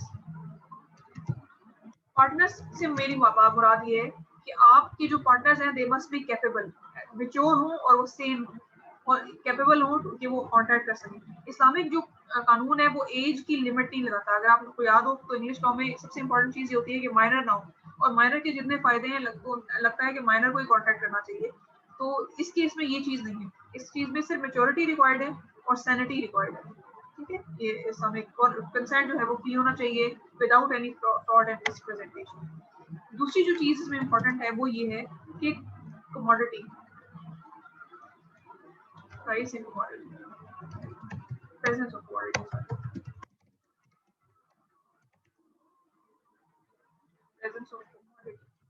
presence of commodity से मेरी मुराद ये है कि इस कमोडिटी से मेरी मुराद ये है कि कुछ जो डिटर्मिनेशन है ना प्राइस की, फॉर एग्जांपल जैसे अगर लेट्स सपोज इसको मैं इस तरह से कहूँ कि फॉर एग्जांपल जैसे दो पार्टनर्स है ना, every partner should be capable of performing that thing. For example, अगर सर्विस की बात है ना, तो सर्विस में every partner must be capable of performing the activity जिसके लिए वो शिरकतुल आप जो डिजाइन कर रहे हैं।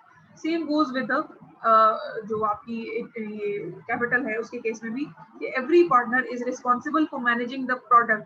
तो वो जो आपकी ये जो परफॉर्मेंस है बेसिकली इसको यहाँ पे ये ट्रीट किया जा रहा है कि एज अ कमोडिटी।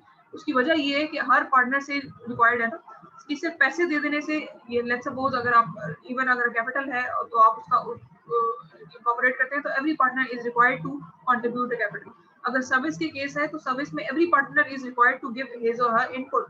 तो ये बात है, तो इसलिए ये कहा गया है कि आपने ये चीज डिसाइड करनी है कि एवरी जो पार्टनर्स हैं वो भी कैपेबल होने चाहिए in terms of the agency. यानी कि अगर लेट्स सपोज एक पार्टनर है वो लेट्स सपोज अगर किसी वक्त वो काम नहीं कर पाता तो उसकी एब्सेंस में या वो मौजूद नहीं है या कंट्री से बाहर है, तो उसके केस में जो दूसरा जो पार्टनर है वो उसकी जगह लायबल है, बिकॉज ये पार्टनरशिप सेवरली और इक्वली लायबल होती है। तो ये चीजें एलिजिबिलिटी जो है वो मौजूद होनी चाहिए। ठीक है, प्राइस एंड कमोडिटी मौजूद है। दूसरी चीज इसमें कमोडिटी का लफ्ज यहाँ पर इस तरह से कंफ्यूजिंग लग रहा है बिकॉज हम इसे लिंक करते हैं with respect to any product की चीज।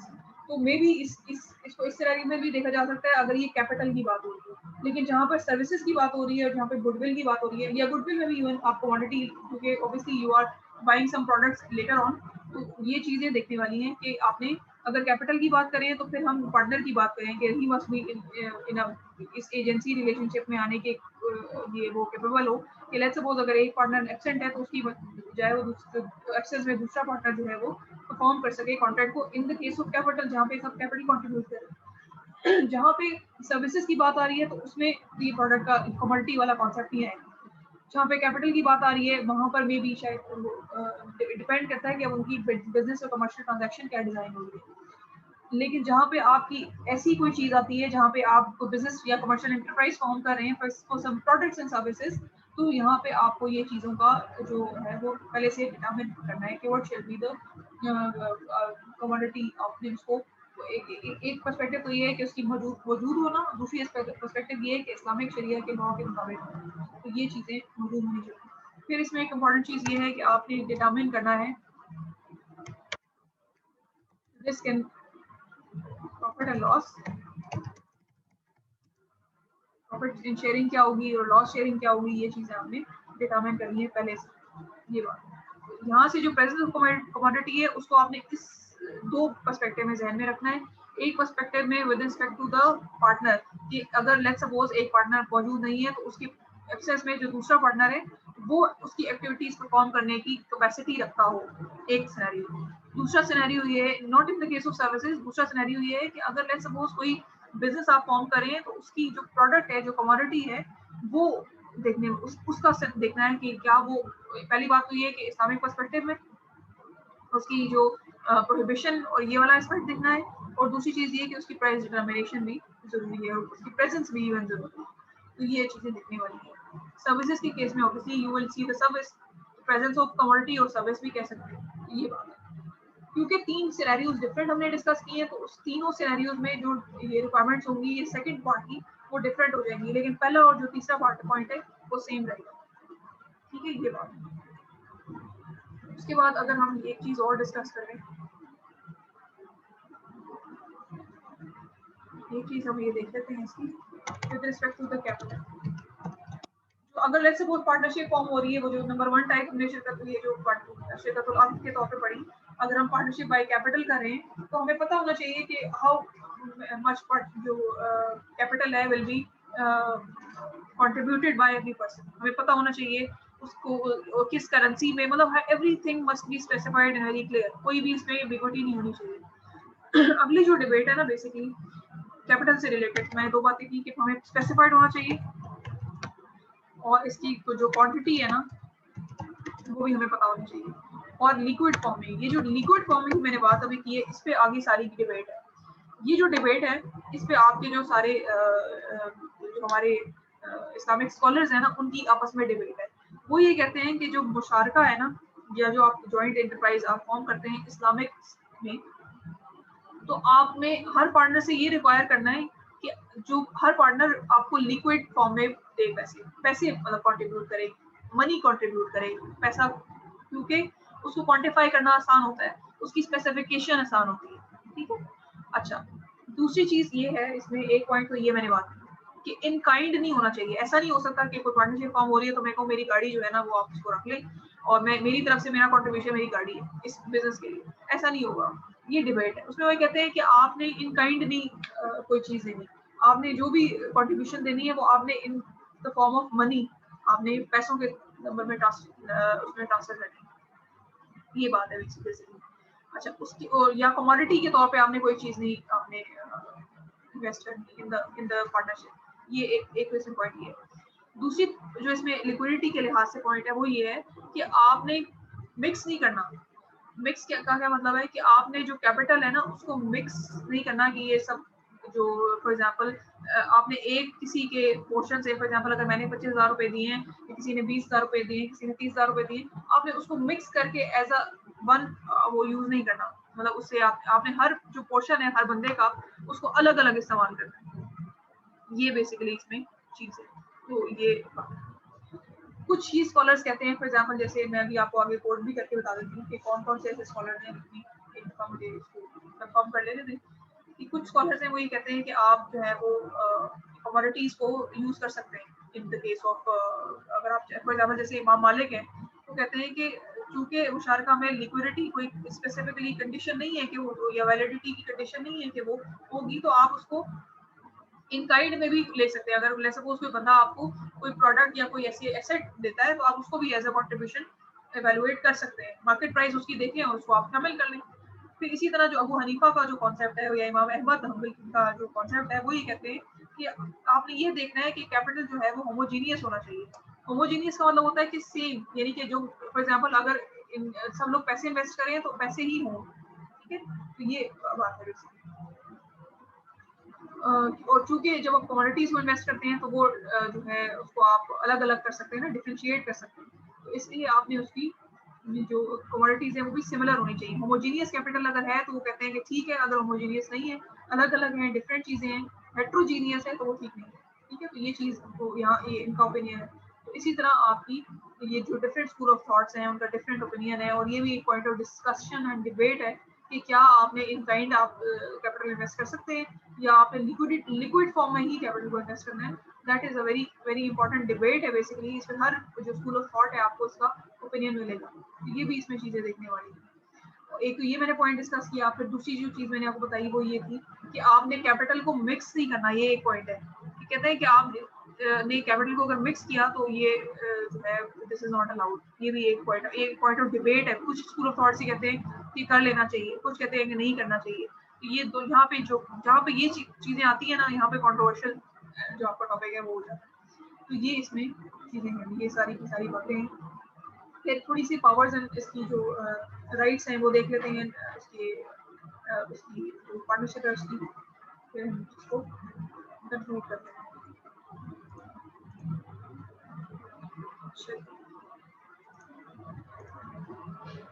जब इस किस्म का कोई सवाल आता है ना, फॉर एग्जांपल जैसे आपको, जैसे मैंने अभी ये 2 पॉइंट्स बताए जिसमें मैंने आपको बताया कि डिबेट है बेसिकली लिटरेचर में कि क्या होना चाहिए या नहीं होना चाहिए, तो फिर आपने इसको इसी तरह अटेम्प्ट करना होता है। आप नहीं अपनी इस पे फिर आप ओपिनियन नहीं दे सकते कि मैं मुझे लगता है कि ये ठीक है, मुझे लगता है कि ये ठीक नहीं है, बिकॉज ये जब इस्लामिक पर्सपेक्टिव में आप बात कर रहे होते हैं ना, तो this is very sensitive thing. ये जो टॉपिक है ना, ये जो डिस्कशंस हैं, ये बहुत सेंसिटिव है। तो इसमें फिर आप जस्ट ये जो डिफरेंट ओपिनियंस है ना, आप कहते हैं कि फलाना स्कूल ऑफ थॉट जो है वो ये कहता है, दिस स्कूल ऑफ थॉट जो है उसका ओपिनियन ये है, आपकी अपनी कोई जजमेंट यहाँ पर नहीं आती।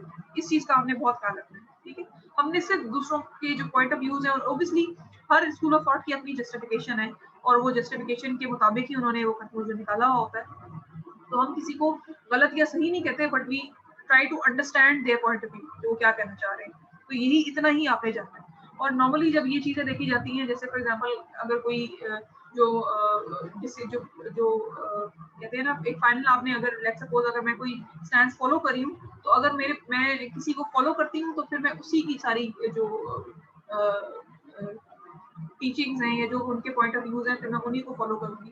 तो फिर इसमें कोई राइट और रॉन्ग नहीं होता, बट यू हैव टू सी कि आप किस चीज को आपको कौन सी चीज डील कर रही है और आप क्या समझते हैं, क्योंकि हर एक ने अपनी स्ट्रगल की भी होती है और उसके बाद ही कंसेंसस और पॉइंट ऑफ व्यू डेवलप किया होता है। तो ये इस चीज का बहुत ख्याल रखना है इसको अटेम्प्ट करते हुए। अगर कोई इस किस्म का सवाल आता है तो you just have to explore the different point of views, और आपने वो लाके सारे आपने बता देने हैं कि ये वाला स्कूल ऑफ थॉट जो है वो ये बात करता है, ये वाला स्कूल ऑफ थॉट का ये पॉइंट ऑफ व्यू है। तो that's this is the thing. हम किसी को गलत सही नहीं कहते, but these are the thing जो कि लिटरेचर में मौजूद है, उसकी बेसिस पे फिर देखा जाना चाहिए। तो ये बात है। थोड़ी सी राइट्स एंड पावर्स देख लेते हैं मुशारका में, पार्टनर्स की क्या राइट्स हैं, थोड़े से ये देख लेते हैं। फॉर एग्जांपल जैसे देखो, ये तो हम स्टार्ट से ही देखते आए कि इनकी जो ओनरशिप है, जॉइंट ओनरशिप होती है, जॉइंट ओनरशिप है प्रॉपर्टी की, they have a right. Joint ownership है इस वजह से, ये तो हमें पता है, ये तो प्रिंसिपल बेसिक लाइन है। राइट टू सेल है ईच पार्टनर, हर पार्टनर के पास राइट टू सेल है, वो एक दूसरे को रिप्रेजेंट करे होते हैं, उनको ये राइट है कि वो पार्टनरशिप के बिहाफ पे अपनी कमर्शियल एंटरप्राइज जो जॉइंट है उसके बिहाफ पे कुछ बाय कर सकते हैं, सेल कर सकते हैं बिजनेस पर्पसेस के लिए, ठीक है। राइट टू सेल होता है इनके पास, राइट टू बाय होता है। उसके बाद right to hire people, partner can do. उसके बाद राइट टू डिपॉजिट है, मनी और गुड्स को। ये basically as a partner, because every partner ऐसा नहीं है कि कोई कम या ज्यादा है, अनलेस कि वो ये डिसाइड कर लें आपस में म्यूचुअली कि who will be an active partner, who will be the sleeping partner, unless and until वो ये डिसाइड कर लें और ये चीजें अपने रोल्स डिफाइन कर लें, every partner is equally liable and responsible, ठीक है। इसमें एक दो चीजें और हैं, फॉर एग्जांपल जैसे राइट टू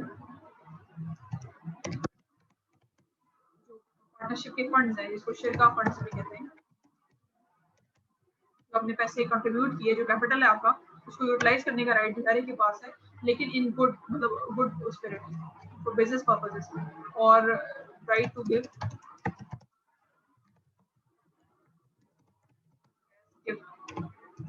लोग ये भी कर सकते हैं, लेकिन ऑब्वियसली इसमें आपने जो पर्पस है वो आपका राइट एंड होना चाहिए, इंटीग्रिटी एंड ऑनेस्टी और ये सारे एस्पेक्ट होने चाहिए। फिर टर्मिनेशन का एक पॉइंट है वो देख लेते हैं। टर्मिनेशन की अगर बात की जाए, फॉर एग्जांपल अगर आपने जिस पर्पस के लिए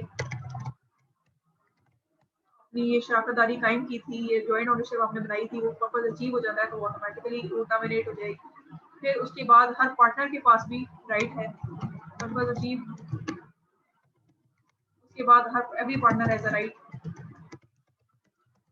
कि वो उसे टर्मिनेट कर सकता है एट एनी टाइम आफ्टर, मतलब लेकिन नोटिस देना बहुत जरूरी है। नोटिस आपने पहले बताना है और आपके जो है कॉज ऑफ किस वजह से आप उसको एंड करना चाहते हैं, आपने नोटिस देना है। नोटिस के बाद आप उसको खत्म कर सकते हैं, डिसॉल्व कर सकते हैं। इस बार ये होगा कि जो एसेट्स हैं वो लिक्विडेट हो जाते हैं। और नॉर्मली ये होता है कि ये एक जनरल एक ऑब्जर्वेशन देखी जाती है बिजनेसेस में, यहाँ पर भी इस चीज़ की इंकरेजमेंट आपको मिलती है कि जब पार्टनरशिप, फॉर एग्जांपल एक पार्टनर बीच में से ये चीज़ रेज करता है कि लिक्विडेशन करनी है, तो ऑब्वियसली फिर सब एसेट लिक्विडेट होते हैं और उसको उसका शेयर दिया जाता है, मतलब एक तरह से पार्टनरशिप लिक्विडेट ही हो जाती है, खत्म हो जाती है। तो उसमें ये होता है कि अगर तो पार्टनर से आपस में पहले से म्यूचुअली एग्री किया हुआ है कि एक पार्टनर अगर जाना चाहेगा तो उसको उसका शेयर देंगे, वो जा सकता है। एक तो चीज़ ये है कि म्यूचुअल अंडरस्टैंडिंग। दूसरी चीज़ ये है कि चूंकि आपने इसमें ये भी चीज़ देखनी होती है कि आपने क्या कैपिटल को मिक्स कर दिया था, आपने मतलब डिफरेंट एसेट्स में अगर आपने कैपिटल को इन्वेस्ट किया हुआ है तो फिर ऑब्वियसली आपको लिक्विडेट करना पड़ता है। इंकरेजमेंट इस चीज़ की जाती है कि पार्टनर्स को इस तरह से पार्टनरशिप डिजाइन करनी चाहिए कि एक पार्टनर के चले जाने से पार्टनरशिप डिसॉल्व ना हो, ऐसी कोई सिचुएशन ना बने या ऐसी कोई चीज़ ना हो कि उनको पार्टनरशिप को डिसॉल्व करना पड़े और ये जो है वो पार्टनरशिप चलती रहे। और अगर कोई पार्टनर जो है उसे एग्जिट करना चाहता है तो वो आसानी से एग्जिट कर सके, इस चीज़ को इंकरेज किया जाता है। अगर लेट्स सपोज कोई किसी पार्टनर की डेथ हो जाती है या इंसैनिटी का केस होता है या वो कमर्शियल ट्रांजैक्शन को एग्जीक्यूट करने के काबिल नहीं रहता तो फिर तो ऑब्वियसली ऑटोमेटिकली वो टर्मिनेट हो जाता है। तो ये बात है बेसिकली। और फिर दूसरी चीज़ ये है कि लेट्स सपोज एक पार्टनरशिप अगर कंटिन्यूसली चल रही है और उसमें कोई प्रॉफिट एंड लॉस भी हो रहा है, तो प्रॉफिट अगर हुआ है और लॉस अगर हो रहा है, अगर ये पहले से डिसाइडेड नहीं है, मतलब लेट्स सपोज एक बिजनेस है और उसमें कोई प्रॉफिट भी नहीं हुआ और कोई लॉस भी नहीं हुआ, तो फिर मतलब अगर पार्टनरशिप को लिक्विडेट करना है तो कैसे डिस्ट्रीब्यूट होगी, फिर वो according to the agreed ratio. अगर कोई प्रॉफिट हुआ है या लॉस हुआ है तो पहले उसको देखा जाएगा कि जो इसमें अगर आप जब अभी स्टडी देखेंगे और आप अपने नोट्स को मैं आपके साथ शेयर करूंगी आप उसको देखेंगे तो यहाँ पर एक प्रो रेटा बेसिस का लफ्ज इस्तेमाल हुआ है। इस प्रो रेटा का मतलब बेसिकली वही है जो मैं अभी पहले से बता भी रही हूँ और आपको शायद आइडिया भी होगा कि ये होता है कि प्रोपोर्शनल बेसिस पे। पार्टनरशिप में तो लॉस हो या आपकी प्रॉफिट हो आप प्रोपोर्शनल बेसिस पे ही कर रहे होते हैं, तो ये प्रो रेटा के लफ्ज से आपने कंफ्यूज नहीं होगा, इसका यही मतलब है प्रोपोर्शनल। ठीक है, तो ये हमने इसकी चीज़ें डिस्कस की हैं। और समटाइम्स ये भी होता है कि फॉर एग्जांपल जैसे देखो ये तो हमने कमर्शियल ट्रांजैक्शन, कोई कंपनी हो सकती है, कोई इंडिविजुअल हो सकता है जो जॉइंट एंटरप्राइज फॉर्म करे। समटाइम्स ऐसे भी होता है कि जैसे बैंक से आजकल अगर आप देखें तो बैंक्स भी में भी ये मुशारका मुतालबा ये वाली प्रोडक्ट्स उन्होंने एसेट साइड पे ये चीज़ें आपको नजर आती हैं। तो उसमें ये होता है कि नॉर्मली जो इस्लामिक बैंक है वो अपने, क्योंकि देखो जब यहाँ बैंक आ जाता है तो पहली चीज़ तो ये है कि बैंक जो है फंड्स का यूटिलाइजेशन कर रहा होता है, मतलब बैंक के पास कहाँ से पैसे आए। ठीक है, एक तो चीज़ ये। दूसरी चीज़ ये है कि दूसरी पार्टी तो कभी भी जो है वो टर्मिनेशन का जो है वो सिग्नल दे दे या कुछ लॉस इवन हो जाए, क्योंकि अभी मैंने आपको बताया ना कि अभी पार्टनर इज इक्वली जो राइट्स हमने डिस्कस किए कि right to buy sell hire deposit, ये जितने भी मैंने राइट्स डिस्कस किए, तो अगर बैंक तो अपनी प्रिकॉशन करेगा, आपको पता है बैंक तो इज अ मोस्ट सिक्योर एक ऑर्गेनाइजेशन है कि वो तो सारी अपनी वर्किंग करके ही कोई एक्टिविटी करेगा। लेकिन जो दूसरे साइड पे क्लाइंट है उस पर you can not trust in that sense, आपको उसकी तरफ से अगर कोई सा भी ब्लंडर होता है उसका भी कॉन्सिक्वेंस फिर बैंक को बेयर करना पड़ेगा। इस चीज को अवॉइड करने के लिए नॉर्मली बैंक क्या करते हैं कि जब वो मुशारका एग्रीमेंट फॉर्म करते हैं अपने किसी क्लाइंट के साथ, किसी बिजनेस क्लाइंट के साथ, तो वो फिर सिक्योरिटी जो है बेसिकली कोई या कोलेटरल जो है वो चार्ज कर देते हैं, ताकि अगर कोई जब इवैल्यूएशन हो बाद में और पता चले कि गलती किसकी थी और अगर गलती क्लाइंट की तरफ से होती है तो फिर वो उसको रिकवरी जो है वो करते हैं इस सिक्योरिटी अपनी अपनी जो इस ट्रांजैक्शन है मुशारका की उसको वो सिक्योर कर लेते हैं कोई कोलेटरल रख के। समझ में आई इस चीज़ की? तो ये बात इसमें। और ऑब्वियसली ये जो कोलेटरल रखना और उसको इसकी फाइनेंसिंग करना और एक ऐसी फाइनेंसिंग जो इंटरेस्ट रेट बेस्ड फाइनेंसिंग है उसमें ऑब्वियसली फर्क है क्योंकि इसमें फिक्स रेट ऑफ रिटर्न है और जो आपका ये बैंक है उसको कभी भी लॉस नहीं होगा। लेकिन इस केस में मुशारका में तो ये चीज़ नहीं है ना, मुशारका में तो ये है कि अगर क्लाइंट की गलती की वजह से अगर लॉस होता है तो वो बैंक भी बेयर करेगा। तो बैंक कांट अफोर्ड इट, तो बैंक ये करता है कि उसका जो है वो उसकी जगह कोलेटरल कोई रख लेता है, ताकि क्योंकि उसने अल्टीमेटली उनको जिनसे पैसे लिए हुए, जो जिनकी तरफ से फंडिंग है, जो डिपॉजिटर्स हैं, उनको भी तो कॉम्पनसेट करना है। बैंक के पास तो कोई और सोर्स ऑफ इनकम नहीं है सिवाय आपके जो खासतौर पर इस्लामिक बैंकिंग में एवेन्यूज कम है और जो वल्नरेबिलिटीज है वो ज़्यादा है। तो ये बेसिकली इसमें बात है। तो यहाँ तक आपकी जो डिस्कशन थी वो हमने मुशारका से रिलेटेड थी। तो इसमें अगर कोई चीज़ समझ में नहीं आती, एक तो मैं इसके ये जो नोट्स हैं आपके साथ शेयर करती हूँ, इसको आप गो थ्रू करेंगे तो आपको मजीद डिटेल में चीज़ें एग्जांपल्स भी आपको नजर आएंगी, इनको आप गो थ्रू करें। कोई चीज़ समझ में नहीं आती तो मुझे बताइए। और शिरकतुल ऐन और दहीन को मैं यहाँ पे साथ जो है ना वो शेयर करती हूँ, उसका वॉइस नोट शेयर कर दूंगी, जो उसका छोटा सा कॉन्सेप्ट होगा। फिर मैं चाह रही थी थोड़ी क्लैरिटी से देख ली, इसमें उन्होंने इतना उसको डिटेल में नहीं डिस्कस किया। तो ये यहाँ तक कोई चीज़ समझ में नहीं आया हो या कोई प्रॉब्लम या कोई ऐसी चीज़, या अभी तो खैर ओवरलोडेड लेक्चर हो गया है, बाद में भी अगर आप ये सुने और अगर आपको चीज़ समझ में ना आए तो मुझे आप ग्रुप में बता सकते हैं, आप मुझे अगली मीटिंग में बता दें तो हम इसको कवर कर देंगे। ठीक है, देखिए हमने तसल्ली से इसको जो मुशारका का कॉन्सेप्ट था, हमने कितने एस्पेक्ट्स को डिस्कस किया, कितनी एक दो कंट्रोवर्शियल जो चीज़ें थी उनको डिस्कस किया, हमने टाइप्स को डिटेल से देखा। यही चीज़ें होती हैं और एज अ फाइनेंस और एज अ बैंकिंग स्टूडेंट आपको इन सबका चीज़ों का आइडिया होना चाहिए, पता होना चाहिए। ये चीज़ें नॉर्मली डिस्कशन में नहीं आती। जब भी मुशारका की बात होती है तो कमर्शियल एंटरप्राइज की बात करके 2-3 लाइनों में वो एक साइड में आपका टॉपिक खत्म हो जाता है, ऐसा नहीं है। और इसमें और भी मजीद निटी-ग्रिटीज और इसमें मजीद और भी चीज़ें हैं। अगर आप इसको फिक्र की तरफ ले जाएं, अगर आप इस्लामिक फिक्र को पढ़ना शुरू कर दें तो आपको हर बात में जब 6 वो रेफरेंसेस कोट करने पड़े या उनकी डिस्कशन करनी हो तो that becomes more lengthy and more detailed और इन डेप्थ कॉन्सेप्ट चला जाता है। तो ये बात है। तो हमने इसकी जो एक ओवरव्यू था इस पूरे टॉपिक का वो हमने ले लिया है। मुशारका को हमने कवर किया है। इंशाल्लाह कोशिश करेंगे कि एक मेकअप अरेंज करें, उसमें हम मुदारबा को भी डिस्कस करें इसी तरह, बिकॉज ये तो बहुत पॉपुलर है। अगर आप इस्लामिक बैंक्स में भी देखें आपको चीज़ें नजर आती हैं, लेकिन और भी चीज़ें अगर पॉपुलर नहीं है तो वो कम भी नहीं है, उनको भी जानना जरूरी है। बिकॉज ऑब्वियसली पाकिस्तान में तो ये डेवलप अभी उस पर इमर्जिंग स्टेट में है ना, तो जैसे मलेशिया है वहाँ पर आप देखिए तो आपको डिफरेंट जो एडवांस प्रोडक्ट्स हैं वो नजर आती हैं। ऑब्वियसली जब पाकिस्तान में स्टेट बैंक इसको इंकरेज कर रहा है, मोटिवेशन है कि बैंक्स ओपन करें और इस्लामिक बैंकिंग को फरोग देने के लिए, तो ये कभी ना कभी कहीं ना कहीं आप इनको देखेंगे कि मार्केट में ये चीज़ें आपको नजर आएंगी। तो you should as a finance student, as Islamic banking finance student, you should know about this things, आपको उनका पता होना चाहिए। तो ये बेसिक सी बात है। अगर कोई चीज़ है समझ में नहीं आई है, कोई सवाल हो तो आप मुझे बताएं, अदरवाइज फिर हम इसे कंक्लूड करें।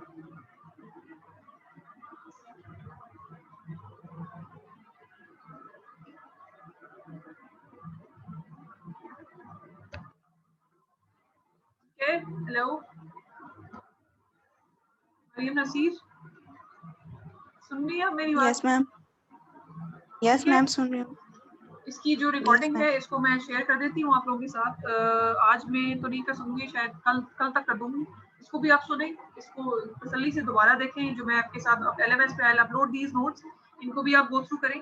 और वो जो मैंने अगर मैं मिस कर जाऊँ कोई चीज़ तो प्लीज़ मुझे रिमाइंड करा देना ग्रुप पे, आप इनको भी देखें।